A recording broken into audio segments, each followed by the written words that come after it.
Hello everyone. ये हमारी physical geography यानी कि भौतिक भूगोल क्लास सीरीज जो हमारी चलेगी उसकी पहली क्लास है। तो मैं सबसे पहले क्लासेस शुरू करने से पहले कुछ चीज़ें आपको बता देता हूँ। जो हमारी क्लासेज हैं वो एनसीईआरटी और एडवांस दोनों को साथ में लेकर चलेंगी। मैं जीरो से आपके टॉपिक्स को शुरू करूँगा और मैक्स जहाँ तक हो पाएगा वहाँ तक लेकर चलेंगे टॉपिक्स को। और आपको रिस्पॉन्स देना है कि आपको क्लासेस कैसी लग रही हैं। सबसे पहले चीज़ मैंने यही लिखी है कि आपको सपोर्ट देना है मुझे। जो चीज़ें अच्छी लगती हैं आपको बताना है कि हाँ ये बहुत अच्छा है, और जो चीज़ आपको लगता है कि थोड़ा और बेसिक से होना चाहिए या थोड़ा इसमें ऐसे चेंज करना चाहिए जो आपको लगेगा वो भी बताना है। लेकिन कभी ऐसा हो जाता है कि कोई बच्चा नेगेटिव कमेंट कर देता है किसी चीज़ को लेके कि सर यहाँ पर ये समझ में नहीं आया या क्या पढ़ाया पूरा ही समझ में नहीं आया, उससे मैं डिमोटिवेट हो जाऊँगा। तो अगर आपको थोड़ा भी पॉजिटिव लगता है तो उस चीज़ के बारे में बताओ कि हाँ सर ये आपने पढ़ाया तो मुझे अच्छा लगा, या मुझे पहले ये नहीं आता था अब मैं समझ गया हूँ ये सब चीज़ें। तो उससे मुझे भी थोड़ा मोटिवेशन मिलेगा। दूसरा, आपको रिस्पॉन्स करना है। मैं यहाँ से बहुत सारे क्वेश्चंस को पूछूंगा बार बार, तो उन क्वेश्चंस को एक्टिवली आपको टैकल करना है, यानी कि आंसर्स देना है उनका। मन के अंदर आंसर दो, पेपर पे लिख कर आंसर दो, कमेंट पे लिख कर आंसर दो, लेकिन एक्टिवली पार्टिसिपेट करो क्लासेज में। ठीक है। तीसरा, नोट्स बनाओ। जो मैं यहाँ से पढ़ाता हूँ उसके नोट्स बनाने हैं आपको। एक तो क्या होगा, 40 से 50 पेज में आपके सारे नोट्स आ जाएंगे, फैक्ट आ जाएंगे, कॉन्सेप्ट्स आ जाएंगे। और जब आपके पास नोट्स होते हैं ना तो आपको पेपर के टाइम पे डर नहीं रहता है। आपको लगता है कि हाँ 1 घंटे में मैं सारे नोट्स अपने पढ़ लूँगा। मैं अभी पढ़ा रहा हूँ, जब आपकी क्लास कंप्लीट हो जाती है एक बार उस टाइम रिवाइज कर लो, फिर हफ्ते में एक दिन रिवाइज कर लो, तो वो दिमाग में बैठ जाता है। फिर महीने में एक बार रिवाइज कर लिया तो वो आपके दिमाग में हमेशा के लिए सेटल हो जाएगा उसके बाद। तो थोड़ा ये लंबा हो गया, लेकिन ये पहली क्लास है तो मैंने आपको सारी चीज़ें बता दी हैं। मैं बार बार इनको नहीं बताऊंगा, आपको करना है ये। ठीक है। अगली क्लास से मैं सीधे क्लास शुरू करूंगा, पढ़ाना शुरू कर दूंगा। तो हम सबसे पहले जानते हैं कि हमने पढ़ना क्या है। भौतिक भूगोल हमने शुरू किया है, तो सबसे पहले जानते हैं कि भौतिक भूगोल में आता क्या है। भौतिक भूगोल में आता है भू यानी कि जमीन के बारे में सारी चीज़ें। दूसरा, वायु, वायु के बारे में सारी चीज़ें। और जल, जल की सारी राशियाँ, जैसे महासागर हो गए और नदियाँ हो गई, झील हो गए। ठीक है। ये सारी चीज़ें हम इसमें पढ़ेंगे। अब कहाँ की ज़मीन, ठीक है, क्वेश्चन ये उठता है कौन सी ज़मीन, कहाँ की वायु, कहाँ का जल। सीधा सा आंसर है पृथ्वी, हमारी अर्थ का। ना कि मार्स में जाएं या मून में जाएं, वहाँ का नहीं, हमारी पृथ्वी का। ठीक है। पृथ्वी की संरचना को आपने देखा होगा एक ग्लोब के हिसाब से। सबसे पहले अगर हम 3D डायमेंशन अगर पृथ्वी का देखना चाहें तो हमारे सामने ग्लोब आता है। क्या आपको लगता है कि जो ग्लोब में हमें पृथ्वी दिखाई देती है एग्जैक्ट पृथ्वी ऐसी ही होती होगी? अगर मैं कहूँ आपसे, क्वेश्चन पूछूं कि क्या पृथ्वी एक गोलाकार है, गोले के आकार का, तो इसका आंसर है नहीं। पृथ्वी ऐसी नहीं है जैसी हमें ग्लोब में दिखाई देती है। गोलाकार का अर्थ होता है जिसका व्यास हमेशा सेम रहता है। अब व्यास क्या होता है, अगर हम किसी एक पॉइंट को उसके ठीक विपरीत पॉइंट से मिलाएं तो उसका व्यास होता है ये। अगर इसका व्यास ऐसे किसी भी विपरीत पॉइंट्स को मिलाएं ऐसे, तो इसका व्यास हमेशा सेम रहेगा। मैंने यहाँ पे लिखा भी है, ये अगर ए है यहाँ से यहाँ तक की डिस्टेंस और ये बी है यहाँ से यहाँ तक की डिस्टेंस, तो ये आपस में बराबर होंगे। ये होता है वृत्ताकार या गोलाकार। दूसरा, हम देखते हैं पृथ्वी को, जिसकी क्षैतिज जो दूरी है वो ऊर्ध्वाधर दूरी से ज़्यादा है। क्षैतिज दूरी ऊर्ध्वाधर दूरी से ज़्यादा है, तो पृथ्वी पूर्ण रूप से गोलाकार नहीं है। इसका कारण क्या है कि पृथ्वी गोलाकार नहीं है?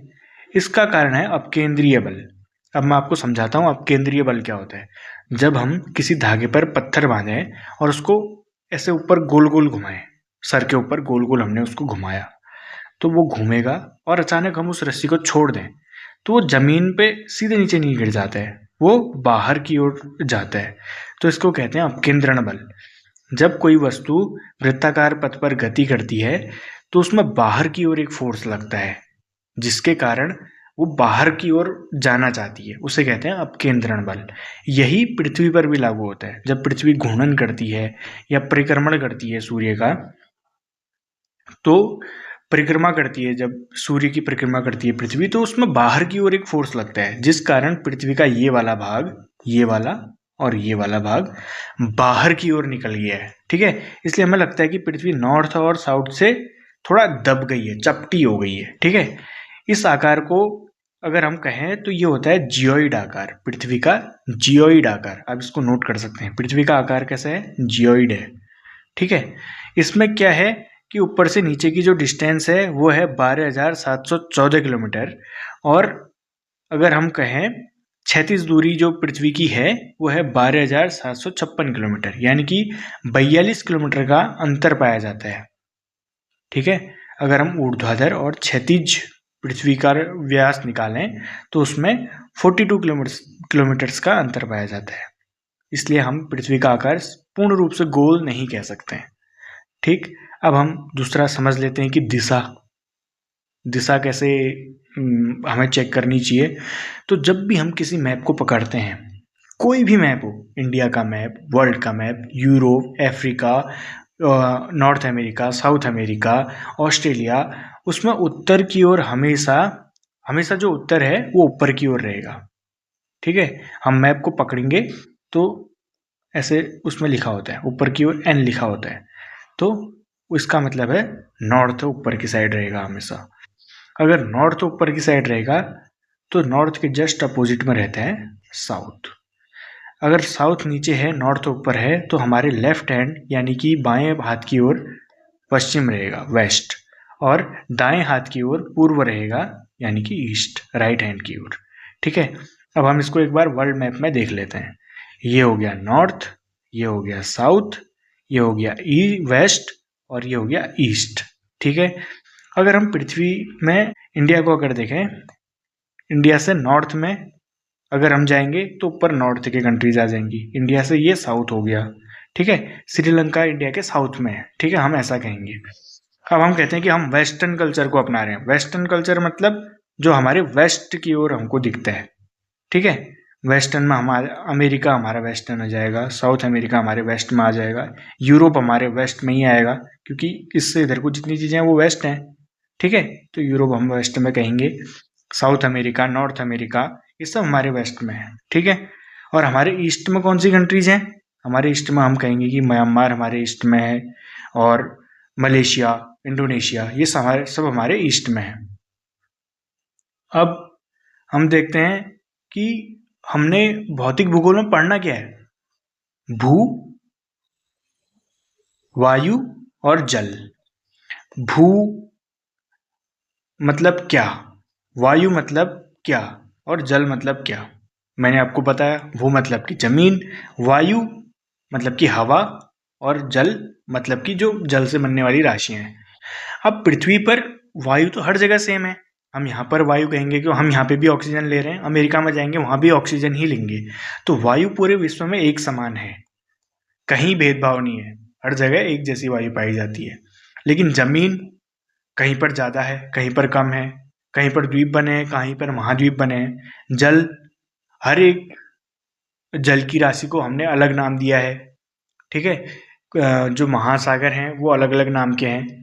तो अब हमें भू और जल के बारे में पढ़ना है। मैं यहाँ पे बताता हूँ कि बड़ी बड़ी कौन सी राशियाँ हैं। जैसे हम पहले जल की राशियों की बात करें तो मैंने सारे महासागर यहाँ पर डिनोट किए हैं। ठीक है, अगर हम यहाँ से जाएंगे इधर को तो हम पहुँचेंगे यहाँ। ठीक है, ये चीज़ शायद आपको पता ही होगी कि 2D में हम गोल नहीं दिखा सकते हैं, तो हम अगर यहाँ से पास करेंगे तो हम यहाँ पहुँच जाएंगे, यहाँ से पास करेंगे तो यहाँ पहुँच जाएंगे, अगर यहाँ से इधर को चले गए तो हम यहाँ पहुँच जाएंगे। ठीक है, तो पृथ्वी क्योंकि पूरी गोल है। अब सबसे ऊपर हमको दिखता है कौन सा महासागर, आर्कटिक महासागर। ठीक है, सबसे ऊपर हमें कौन सा महासागर दिख गया, ये वाला, यह है आर्कटिक महासागर। उसके बाद सेकेंड नंबर पे हमें ये वाला कौन सा महासागर दिखता है, यह है अटलांटिक महासागर। उसके बाद एक गोल आकार में यहाँ से यहाँ तक पूरा एक गोल आकार में कौन सा महासागर है, प्रशांत महासागर। दक्षिण में देखो मैंने बताया था ना, ये नीचे दक्षिण वाला एरिया है, दक्षिण महासागर। ठीक है, और एक हमारा प्यारा सा हिंद महासागर। यहाँ पर कितने महासागर मैंने आपको बता दिया, 5।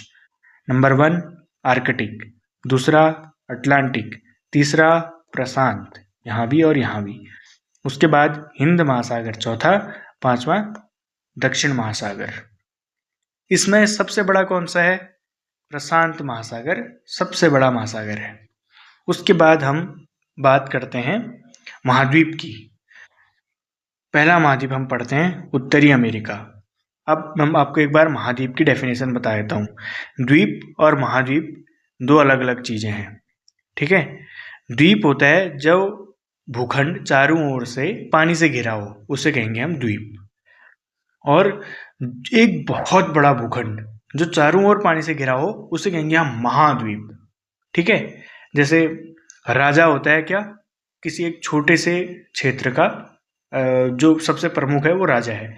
महाराजा, राजाओं का राजा, महाराजा हो जाएंगे वो, ठीक है। ऐसी द्वीप क्या है? एक भूखंड जो चारों ओर पानी से घिरा हुआ है। ऐसी महाद्वीप एक बहुत बड़ा भूखंड जो चारों ओर पानी से घिरा हुआ है। जैसे हम उत्तरी अमेरिका में इस चीज को देखते हैं, चारों ओर पानी से घिरा हुआ है, तो ये क्या हो जाएगा?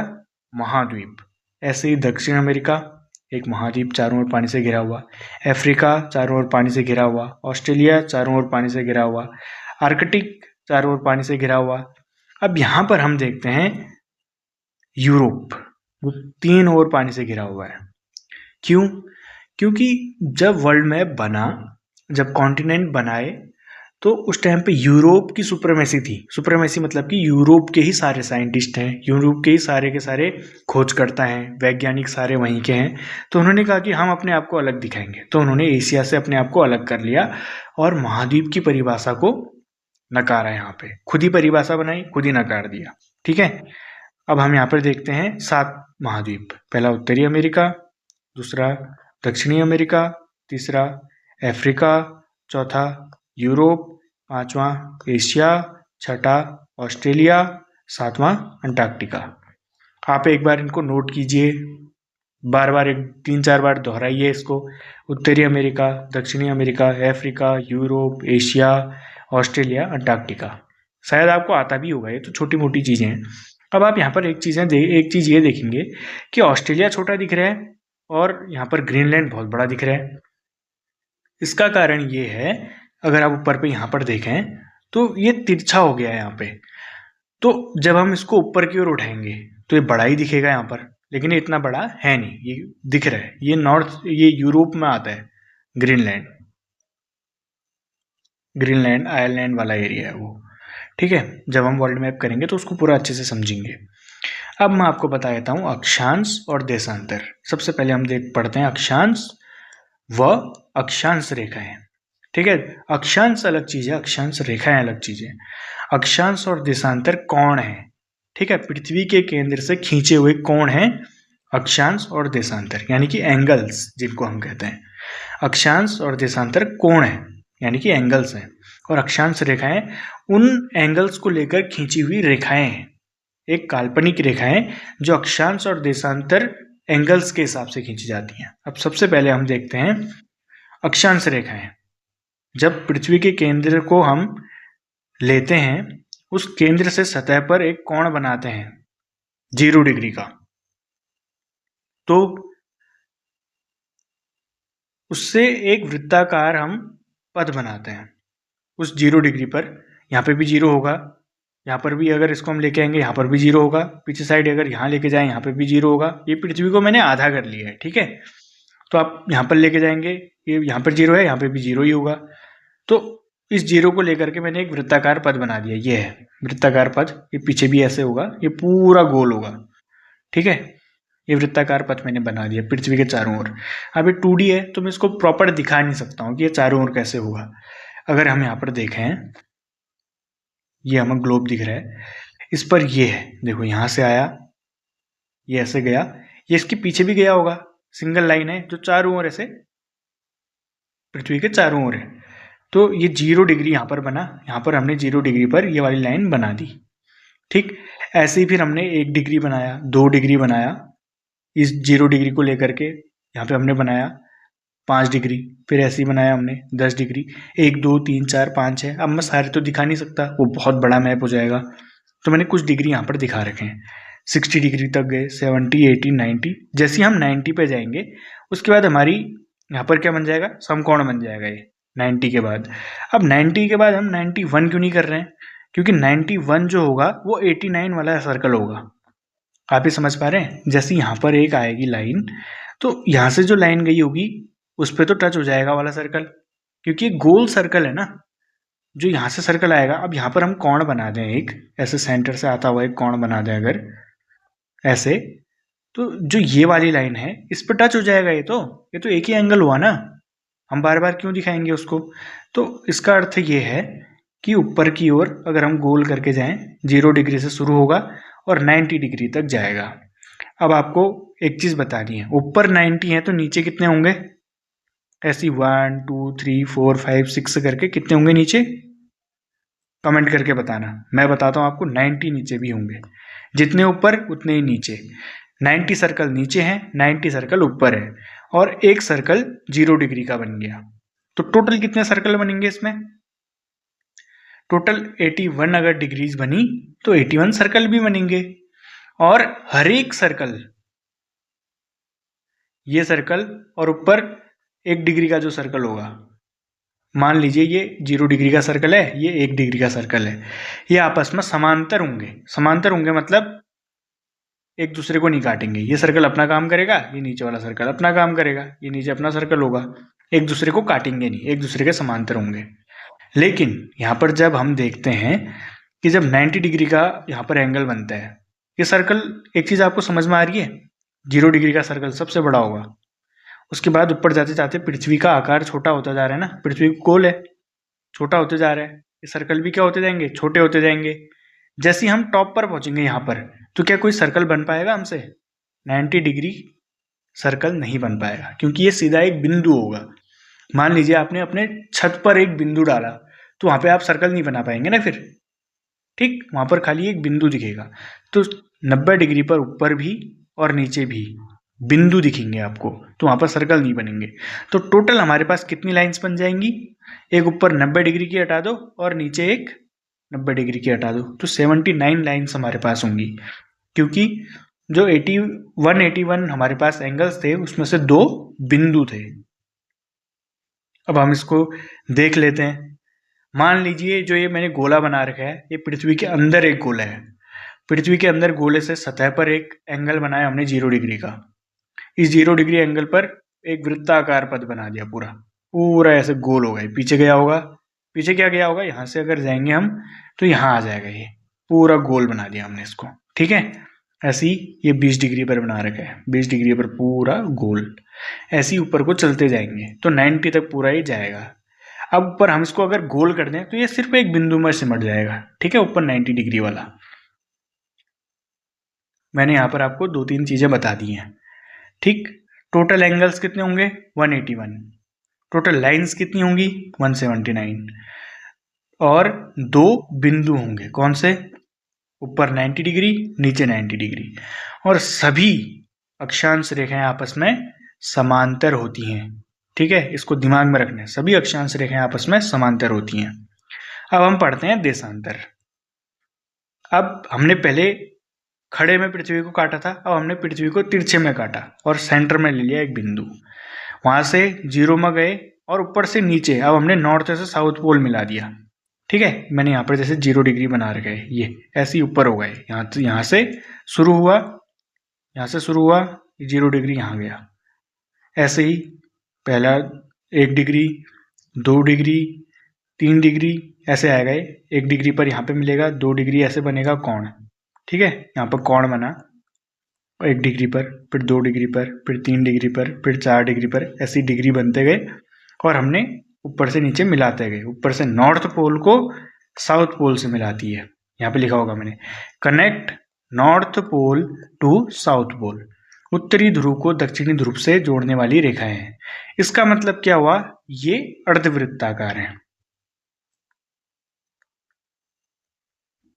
पूरा वृत्त नहीं बनाती हैं, ठीक है, अर्धवृत्ताकार रेखाएं होती हैं, ठीक, और खड़ी रेखाएं हैं। ये कौन सी रेखाएं हैं, अक्षांश तिरछी रेखाएं, यहां पर लिख देते हैं हम।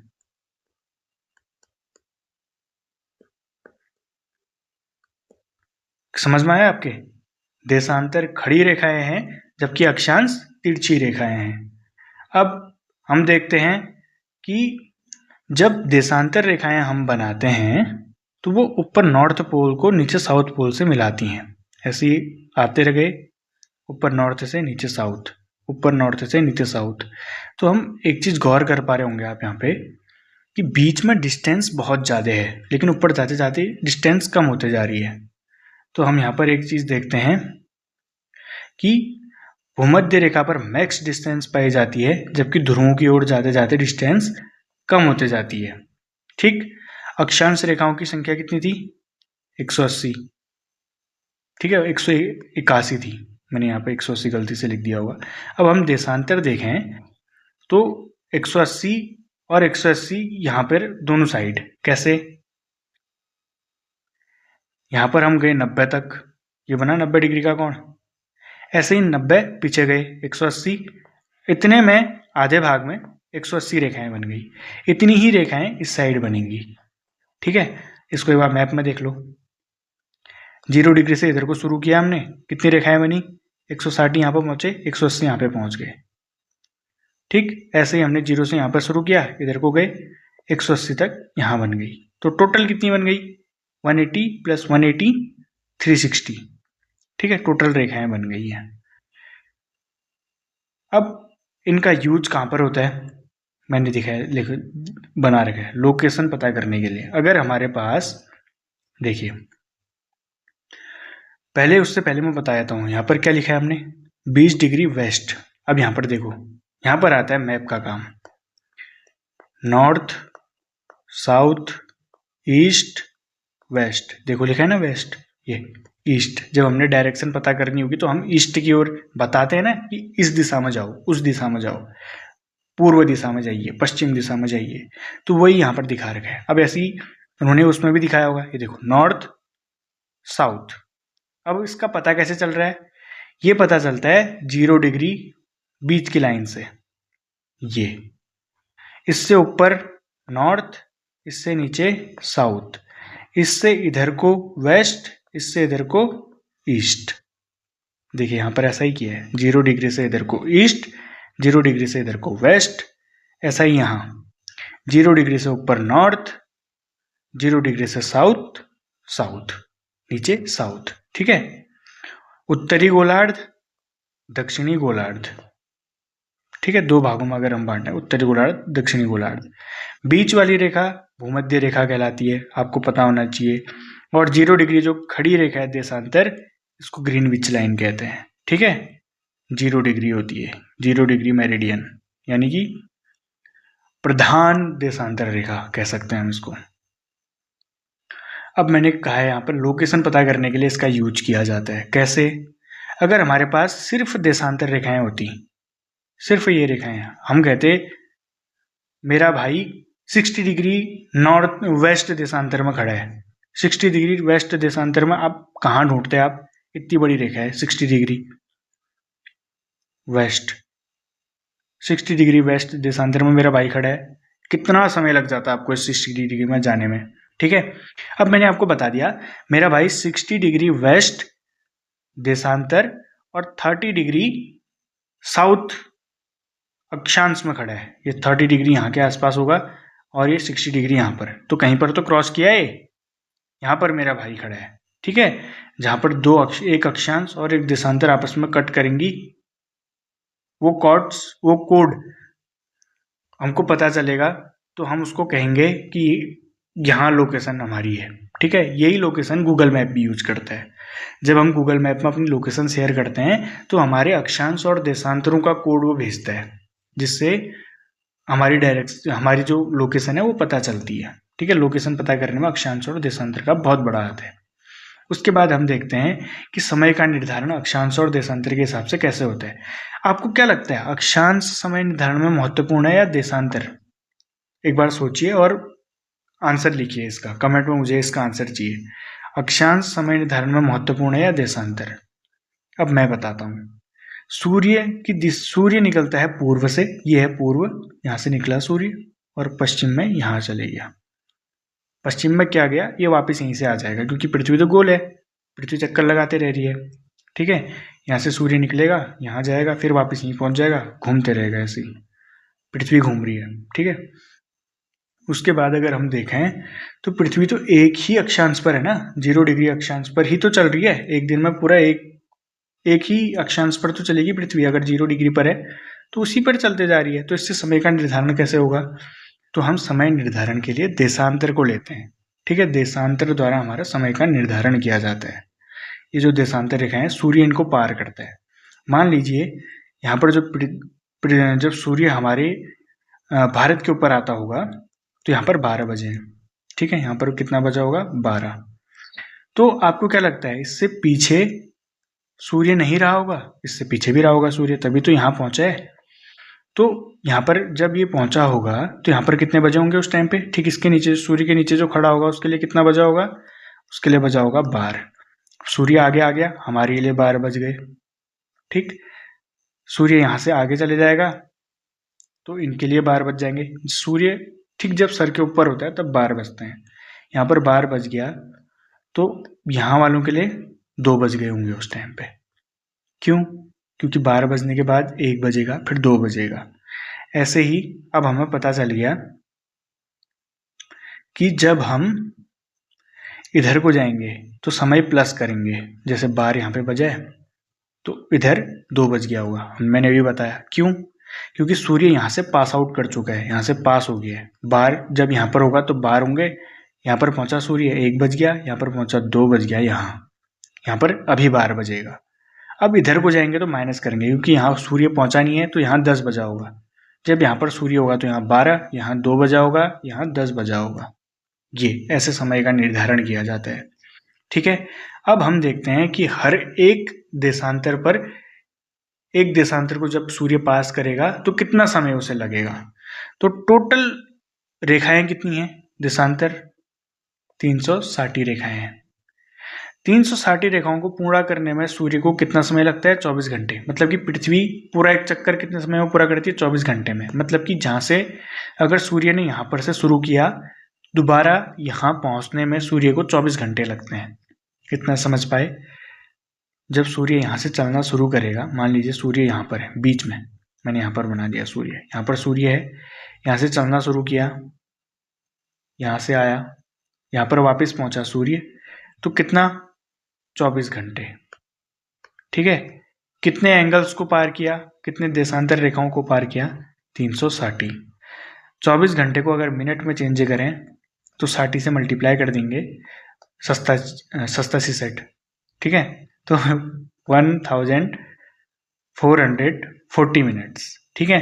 तो अब 1 डिग्री का अगर यहाँ पर से हम निकालते हैं तो 360 से भाग कर देंगे। कितनी मैथ्स आनी चाहिए आपको। तो 1 डिग्री में 4 मिनट हमारे निकलते हैं। और 15 डिग्री का अगर निकालेंगे, 1 डिग्री का पता है आपको, 1 डिग्री इक्वल टू 4 मिनट, तो 15 डिग्री इक्वल टू 60 मिनट, सस्ता सी सेट, ठीक है। 15 डिग्री का निकालेंगे तो 1 आवर के बराबर होता है। मतलब कि 15 डिग्री में 1 घंटे का अंतर हमें मिलता है।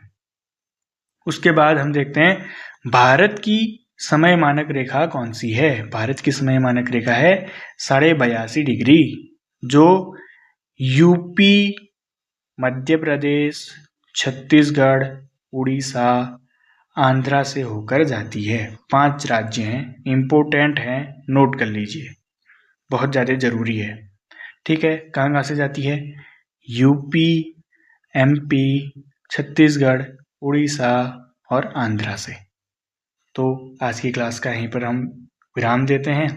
मैं भी बोलते बोलते थक गया हूँ, क्योंकि मेरी शुरुआती क्लासेज हैं। आपको क्लास कैसी लगी ज़रूर बताना, और चीज़ें नोट करना, प्लीज़ चीज़ें नोट करना। आपको अभी आसान लग रहा है कि हाँ चलो ठीक है समझ आ गया, या फिर थोड़ा टफ लग रहा है। टफ इसलिए लगेगा क्योंकि आप नोट नहीं कर रहे हैं चीज़ें।